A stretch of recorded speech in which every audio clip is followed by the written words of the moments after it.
ਛੋੜੇ ਵਾ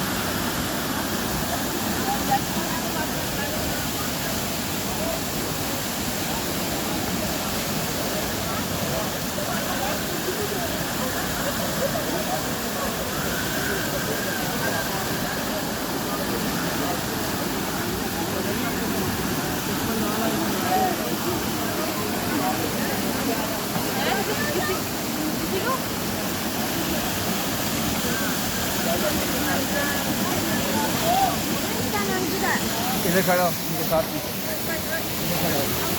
इधर खड़ा हो जाएगा हाथ नहीं छोड़ना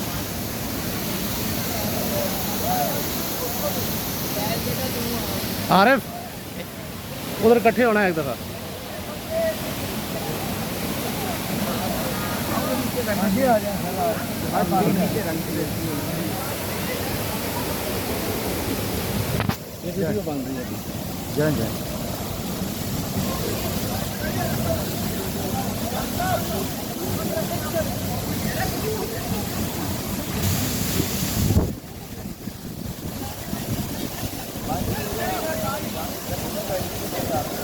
आरफ आ जा बात नहीं करो